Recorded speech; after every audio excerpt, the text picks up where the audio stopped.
Hello friends. அனைவருக்கும் நமது 78வது சுதந்திர தின நல்வாழ்த்துக்கள். இந்த சுதந்திரத்துக்காக பாடுபட்ட நமது தேச தலைவர்களே தியாகத்தை பற்றி கொஞ்சம் நினைவு கூர்ந்து அவர்களுக்கு நாம் அனைவரும் வீர வணக்கம் செலுத்துவோம். இந்த மகிழ்ச்சியான தருணத்துல நான் பருப்பு உருண்டை குழம்பு செஞ்சு காமிக்க போறேன். அதற்கு தேவையான பொருட்களை பத்தி தொடர்ந்து சொல்லறேன். பருப்பு உருண்டை குழம்புக்கு தேவையான பொருட்களை பற்றி சொல்கிறேன். அதுக்கு முன்னாடி இந்த வெஜிடபிளை வச்சு நான் வந்து ஒரு நேஷனல் ஃப்ளாக் மாதிரி செஞ்சுருக்கேன்.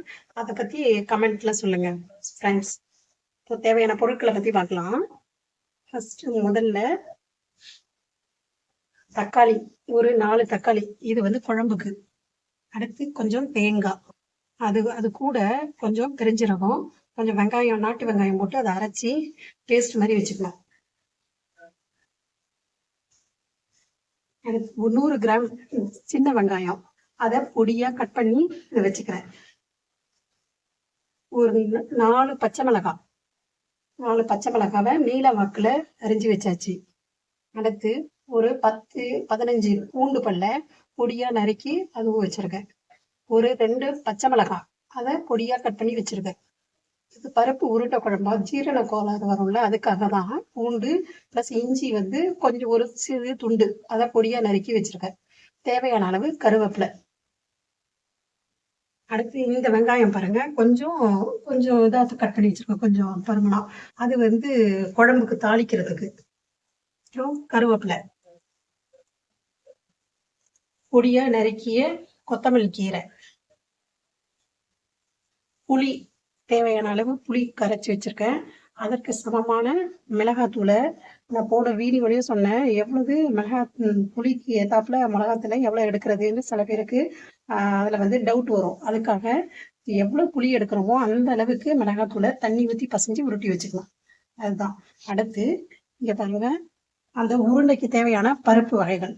அந்த பருப்புல வந்து 200 கிராம் வந்து கடலை பருப்பு எடுத்துக்கிட்டேன், 150 கிராம் துவரை எடுத்துக்கிட்டேன், 100 கிராம் பாசிப்பருப்பு. இதை எல்லாத்தையும் ஒரு 2 மணி நேரம் ஊற வச்சு நல்லா வாஷ் பண்ணிட்டு நான் மிக்சி ஜாரில் போட்டு குறைன்னு அரைச்சேன். அரைக்கும் போது கொஞ்சமா பெருஞ்சீரகம் போட்டு கொஞ்சமா உப்பு போட்டு அரைச்சி வச்சிருக்கேன் ஃப்ரெண்ட்ஸ். இது கூட மஞ்சத்தூள் சேர்த்து வச்சுக்கணும் நம்ம. அப்புறமே தான் வெங்காயத்தை அதில் போடணும், இந்த பூண்டு பல்லு அதில் போடணும், பச்சை மிளகாய், இஞ்சி, கருவேப்பிலை, தேங்காய் எல்லாமே இதுல போட்டு உருட்டி வச்சு இட்லி பானையில வச்சு அவிச்சு எடுத்துக்கணும். ஏன்னா டைரக்டா குழம்புல போட்டா சில நேரத்துல வந்து உருண்டை வந்து கரைஞ்சி போயிடும். அதனால நான் வந்து உருண்டையை வந்து அவிச்சுட்டு தான் அப்புறம் குழம்புல வந்து நான் செய்வேன். பிறகு அதை தொடர்ந்து பார்க்கலாம் ஃப்ரெண்ட்ஸ். இப்போ உருண்டை ரெடி பண்ணிட்டேன் பாருங்க. இப்போ இந்த உருண்டைக்கு ஒரு டிப்ஸ் சொல்ல மறந்துட்டேன் உங்களுக்கு. இப்போ அதை நான் சொல்றேன். நம்ம உருண்டை வந்து அவிக்கும் போது கூட சம்டைம்ஸ் பார்த்தா வெறும் பருப்பு மட்டும் சேர்த்தோம்னா அப்படியே கொஞ்சம் கொஞ்சமா அது வந்து உடஞ்சிடும். அதுக்காக ஒரு 2 டீஸ்பூன் வந்து நம்ம அரிசி மாவு இருக்குல்ல, அதை லைட்டா வதக்கி அந்த மாவு கூட அந்த பருப்பு அரைச்சி வச்சிருக்கோம்ல அது கூட சேர்த்து நம்ம பண்ணோம்னா கொஞ்சம் கெட்டித்தன்மையா இருக்கும். இப்போ நான் வந்து இந்த உருண்டையெல்லாம் போட்டு அவிச்சு எடுத்து வைக்க போறேன். அப்புறமே நான் வந்து குழம்பு எப்படி வைக்கும் போது நான் வந்து இட்லி நம்ம வேக வச்சு எடுக்கிறோம்ல, அதே மெத்தட் தான். இட்லி தட்டில் இந்த மாதிரி துணி போட்டுட்டு இப்போ நம்ம உருண்டெல்லாம் உருட்டி வச்சிருக்கோம்ல, அதெல்லாம் ஒன்று ஒன்றா உடையாம எடுத்து நம்ம அதில் வைக்கணும்.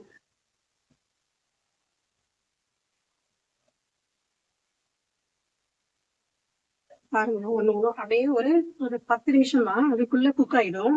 நம்ம அதை எடுத்து கொஞ்சம் ஆறின பிறகு அதுக்குள்ள நம்ம வந்து குழம்பு வந்து ரெடி பண்ணிக்கலாம்.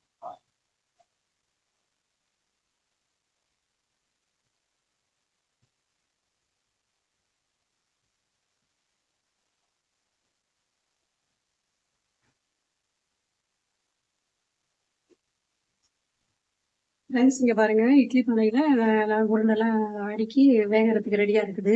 இப்போ நம்ம இதெல்லாம் க்ளோஸ் பண்ணிட்டு நம்ம வந்து அது இட்லி பானை மூடியை போட்டு மூடிட்டோம்னா ஒரு 10 நிமிஷம் தான், அதுக்குள்ள வெந்து ரெடி ஆகிடும்.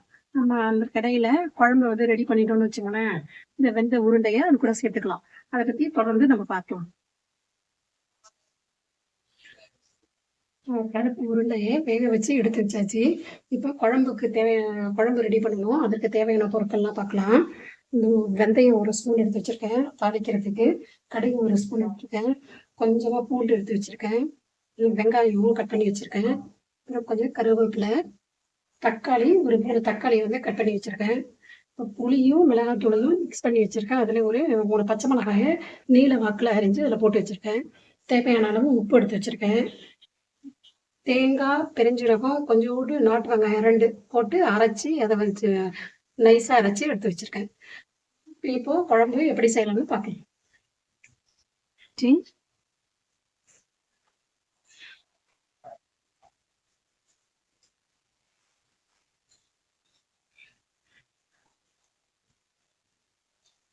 தேவையான அளவு எண்ணெய் விட்டுக்கலாம்.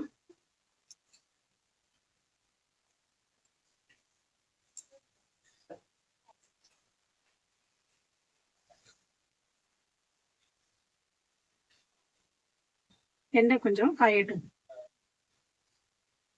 இப்போ வந்து கடுகு சேர்த்துக்கலாம். எண்ணெய் சூடாகிடுச்சு, கடுகு சேர்க்கலாம். கடுகு நல்லா பொரிஞ்ச பிறகு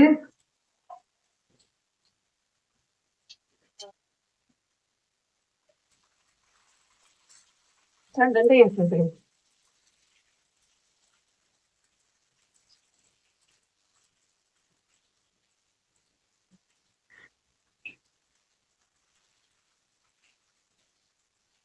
நல்லா செவரட்டும். இப்போ தேவையான கருவேப்பிலை சேர்த்துக்கணும். பூண்டு போட்டு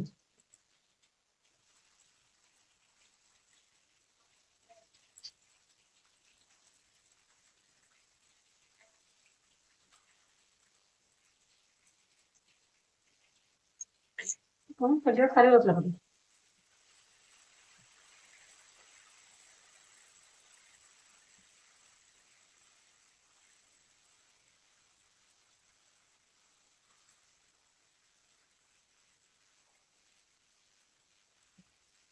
கருவேப்பிலை தெரிஞ்சிருச்சு. இப்போ வெங்காயம் சேர்த்துக்கலாம்.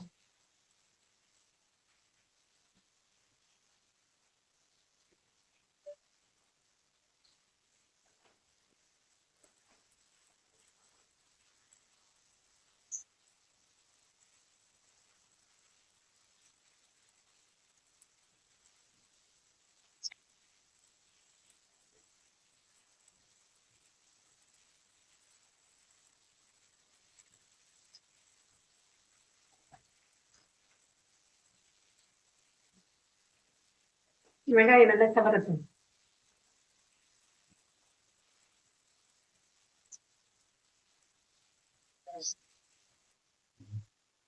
வெங்காயம் நல்லா செவந்துருச்சு.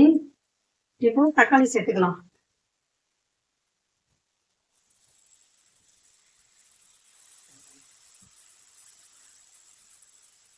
தக்காளி நல்லா வதங்குது. அது நான் வந்துட போறேன், அங்க மாட்டானுங்க. சரிங்க.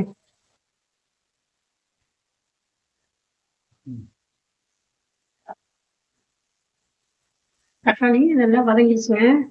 இப்போ நம்ம கொஞ்சம் கலருக்காக கொஞ்சமா மிளகாத்தூளை போட்டுக்கலாம்.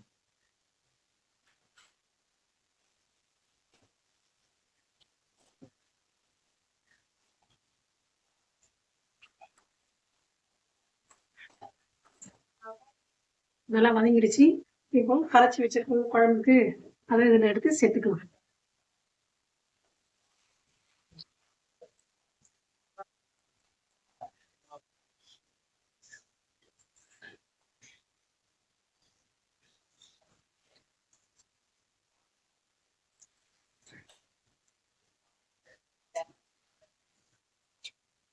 இப்போ இதுக்கு தேவையான அளவு உப்பு சேர்த்துக்கலாம்.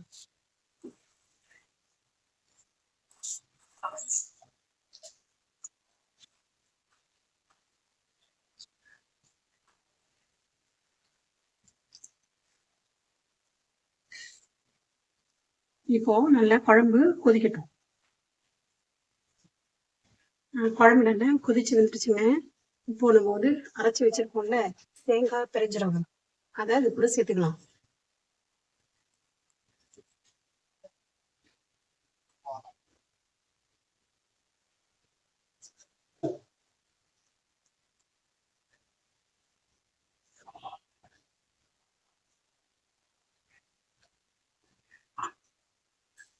சேர்த்துட்டு நல்லா கிளறி விட்டுட்டு கொஞ்ச நேரம் கொதிக்கட்டும். அப்புறம் பிறகு வந்து உருண்டை சேர்த்துக்கலாம். தேங்காய் பிரிச்சரவை சேர்த்து லைட்டாக கொதிக்குதுங்க. இந்த டைம்ல நம்ம வந்து மூடி வச்சிடலாம். ஒரு 5 நிமிஷம் கொதிக்கட்டும் நல்லா. இந்த சிம்ல குழம்பு கொதிக்கிற வாசனை வந்துருச்சுங்க. ஒரு 8 9 நிமிஷம் ஆயிடுச்சு. இப்ப நம்ம அதை திறந்து பார்க்கலாங்க.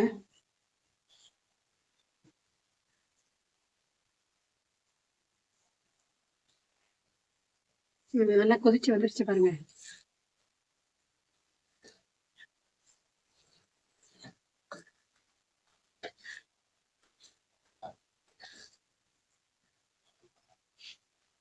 குழம்பு நல்லா கொதிச்சு வந்துருச்சுங்க. இப்போ நம்ம இந்த உருண்டை வேக வச்சு வச்சிருக்கோம்ல, அது ஒண்ணு ஒண்ணா எடுத்து அதுல சேர்த்துக்கலாம்.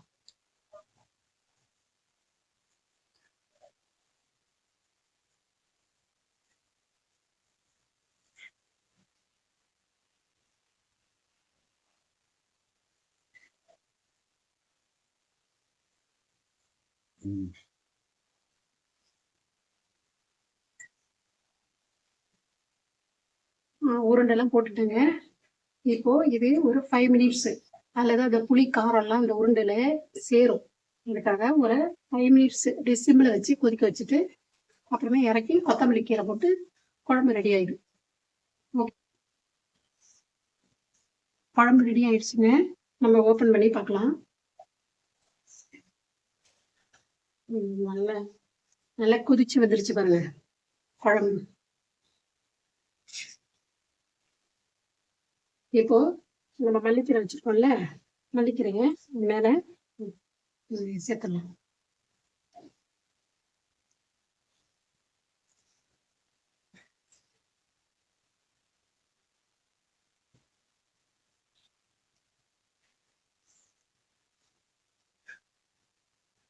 குழம்பு ரெடி ஆயிடுச்சுங்க. பாருங்க உருண்டெல்லாம் சாதத்துல வச்சு சூடான சாதத்துக்கு இது குழம்பு வச்சு சாப்பிட்டோம்னா அவ்வளோ நல்ல சுவையா இருக்கும். நீங்களும் வீட்டுல செஞ்சு பாருங்க. செஞ்சு பார்த்துட்டு லைக் பண்ணுங்க, ஷேர் பண்ணுங்க, சப்ஸ்கிரைப் பண்ணுங்க. நன்றி. எங்களுக்கு தெரிஞ்ச வரையில நான் பருப்பு உருண்டை குழம்பு செஞ்சு காமிச்சிருக்கேன். நீங்களும் இதை மாதிரியே வீட்டில் செஞ்சு பாருங்க. ஒவ்வொருத்தவங்க ஒவ்வொரு பக்குவத்துல செய்வாங்க. இது எப்படி இருக்கு அப்படின்னு சொல்லிட்டு செஞ்சு பார்த்துட்டு கமெண்ட்ல சொல்லுங்க. லைக் பண்ணுங்க, உங்க ஃப்ரெண்ட்ஸ்க்கெல்லாம் ஷேர் பண்ணுங்க, சப்ஸ்கிரைப் பண்ணுங்க. நன்றி.